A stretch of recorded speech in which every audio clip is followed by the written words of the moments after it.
Greetings, it's naturopath Eric Bakker from New Zealand. I'm the author of Candida Crusher, a book which has become quite popular on yeast infections.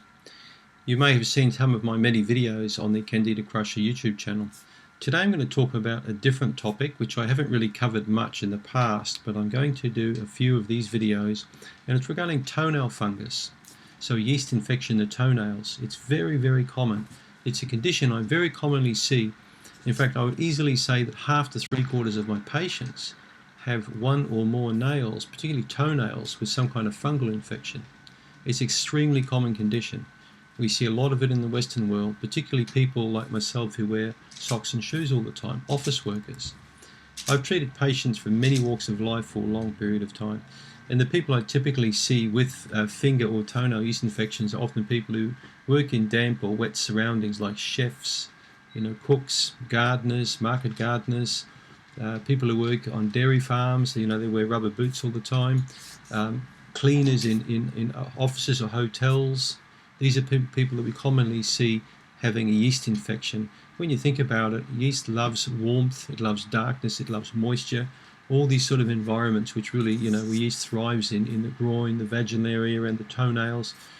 Toenails fungus is more common than fingernail fungus, so I do see quite a bit in people with their fingernails as well.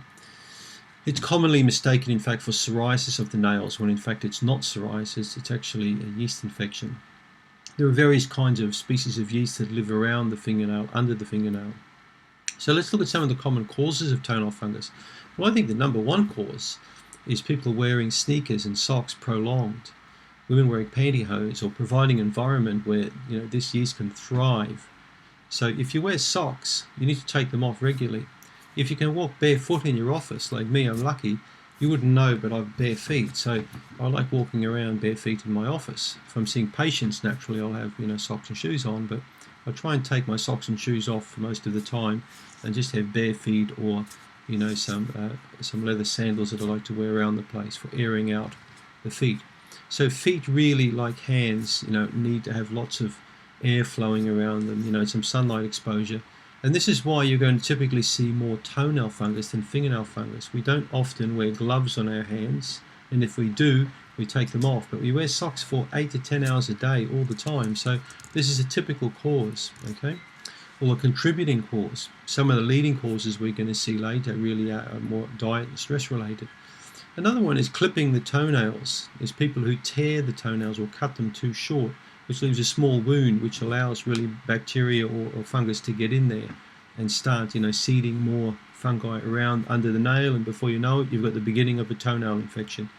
So remember, if you have got a toenail infection, it's important to find the causes of it, and also to understand that it's not just affecting you locally with the toenail, or the fingernail, it's affecting you systemically, so it'll be internal. So topical treatments purely on the nail are a waste of time. You're wasting your time just putting Lamisil on your toenail or trying to treat the nail externally without looking at the internal contributing factors. Very smart move if you do internal treatment and external treatment, because this is how you're going to really nail, pardon the pun, the nail infection, okay? If you want to get rid of it permanently, you need to make changes on multiple levels. Treating it purely on a local level is pretty stupid. You'll get rid of it for a while, but it'll usually come back again, okay? Now, contrary to popular belief, you don't pick up toenail infection or tinea, yeast infections around between the toes from locker rooms, or a lot of people think if you walk around bare feet around a gym, you instantly get an infection involving a yeast which will grow tinea pedis, a tinea infection around the feet or between the toes. It's not true. Many people walk around bare feet in all areas around the world, including gym rooms, that never get these infections. Some people do. And I bet you that the people who are more prone to these infections, who say they catch them, are the ones who tend to have too much sugar in their diet, alcohol in their diet, foods and beverages, chicken with antibiotics in it, for example. I've spoken about this a lot.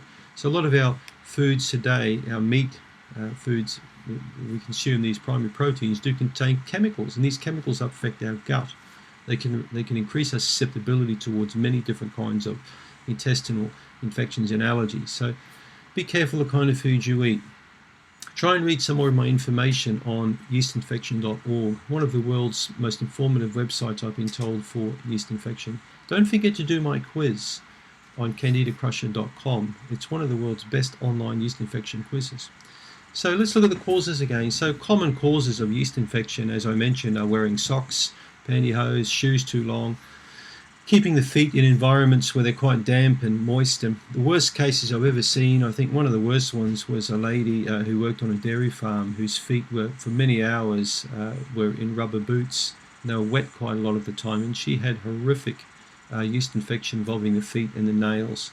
The doctor, in fact, wanted to send her to a surgeon to get surgical treatment done, to take lots of pieces of skin off, and even do skin grafting to her foot because it was so bad, which I thought was a joke.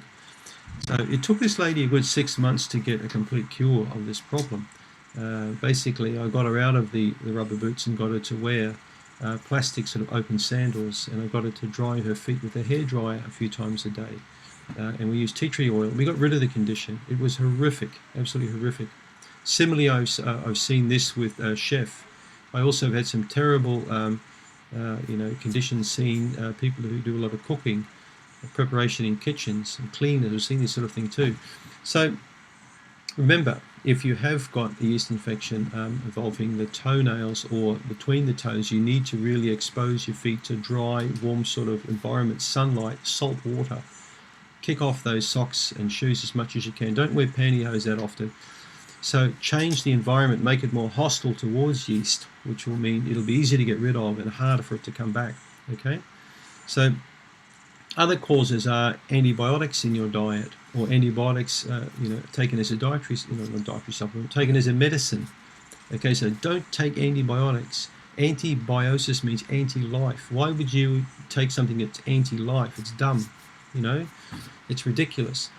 To me, it's almost as stupid as taking credit on, continually credit without even thinking about making payments. You're going to end up totally bankrupt. And it's the same with your health. If you keep killing, you're going to end up literally bankrupt. I get too many patients with incredibly bad chronic conditions that rely on antibiotics for every cough and sniffle. So don't do it. Don't go there. Don't take these drugs. They're disgusting drugs. You may need to use them once in your lifetime for bacterial pneumonia, but generally I would never recommend antibiotics. My 4 children have never had antibiotics. I just don't even go there with them. And they're all adults now with great health. We never raised them on any kind of drugs or pharmaceuticals. And in fact, they've never been to doctors or hospitals. And I hear the same with many of my patients. You don't need drugs. So understand the causes with yeast infection. Now let's look at some of the typical the best treatments you can use for this. So, as I mentioned, sunlight, salt water, tea tree oil, oregano oil. Oregano oil is a bit more powerful than tea tree oil to use. You sometimes don't really need to go for powerful treatments. 1 drop of tea tree oil on each affected nail. Cut the nail very short, get the tea tree oil around the nail margin, and just put 1 drop on the nail every single day. Persistence breaks resistance. Okay, continue and persist with it. 3 to 6 months treatment, you're going to get rid of this nail infection. I'm going to read you out now out of my book the 10 quick tips for nail yeast infections. So this will reduce your chances of getting a recurring fungal infection. Okay, so I highly recommend you follow these 10 rules. Okay, let's start. This is out of Candida Crusher. Keep your hands and feet clean and dry.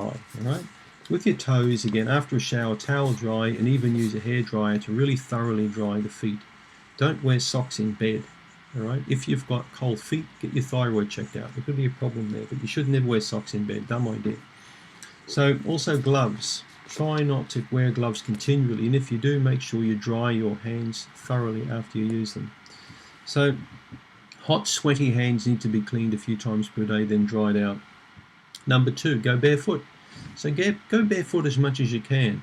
Sand, sun, and salt. The 3 key things which I like people to get involved in. So a couple of times a week, if you can, in summer, go to the beach and walk around in the margin of the sand in the ocean. You'll find you'll get rid of this nail infection pretty quick. All right. Sunlight. Sunlight is very hostile towards yeast infection.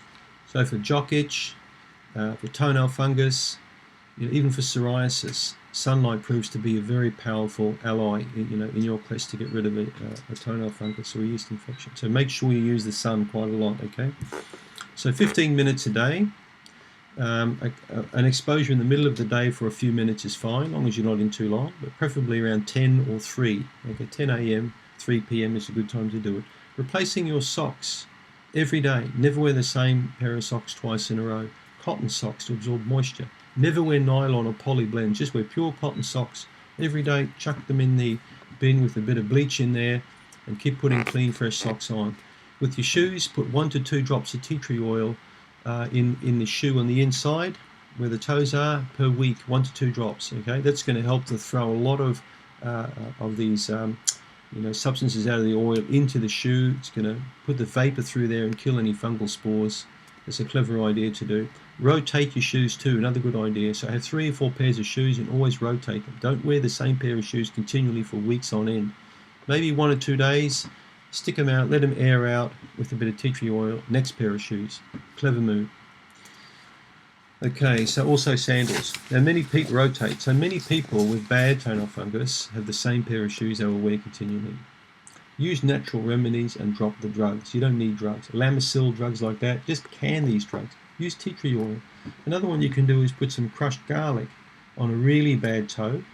You can actually crush garlic and get the juice out of it, and that's extremely powerful for a fungal toenail infection. Okay, foot spa or foot bath, very clever idea. You can, with a foot bath, you can actually put a little bit of water-soluble tea tree oil or just pure tea tree oil in the foot bath. Works quite well. Some patients I know use apple cider vinegar in the foot bath and a bit of tea tree oil.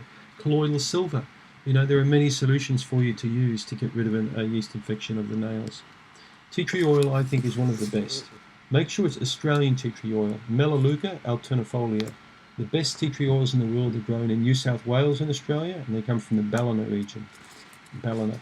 Thursday Plantation is one of the best. A very, very clever product to use.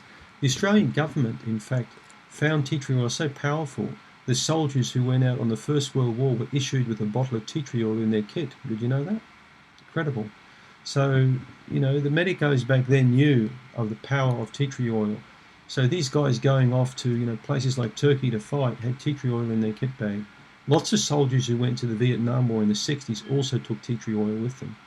So it shows you how powerful this is for people on a government level to make the recommendation. Be cautious of artificial nails and nail salons. Now watch out, these places are toxic dumps. You shouldn't really go there. They stink of toluene and all these filthy chemicals. They're not really good places to go to. There's also a risk of contamination, you know, there. So be careful. You could actually pick up a nail infection from these sort of places. And it's not really good to sit in a toxic environment and breathe all those chemicals in. Crushed garlic. I've already mentioned crushed garlic. But the 10th one is never, never, never, never give up. Okay? Don't give up. Always keep on keeping on. You will get rid of this infection. If you treat internally effectively, all right, with the Candida crusher diet or the MEVI diet, the meat, eggs, vegetables and yogurt, you eat special antifungal foods, which I've outlined in my book. Right? You take a good antifungal supplement like Candida Remove. You can find it at candida.com. You take that 2 to 3 times per day, and you're going to really get this yeast infection under control because you're going to kill off all this rubbish inside. You're going to help get rid of bad bacteria, parasites, and yeasts. You're going to boost your immune function up internally. You're going to allow the beneficial bacteria to grow. And that coupled with the local treatment is very smart. But even better is try and understand the role that stress plays with yeast infection. I've just had Skype consultations with 3 or 4 American patients today that work and live under high stress situations. 2 of them out of 3 were divorced. It was a terrible situation to be in, you know. One guy said to me, when my marriage fell apart, that's when my health fell apart. I hear this routinely from people.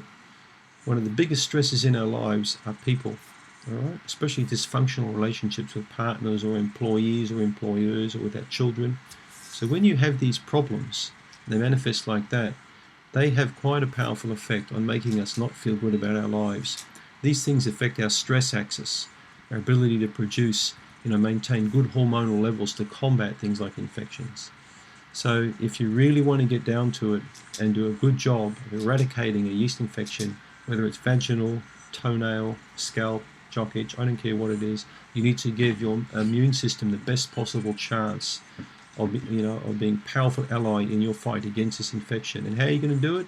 understanding the relationship with stress, best kept secret. Understand that, how the adrenals and thyroid need to function optimally to power your immune system up to get rid of any kind of infection, including cancers, right?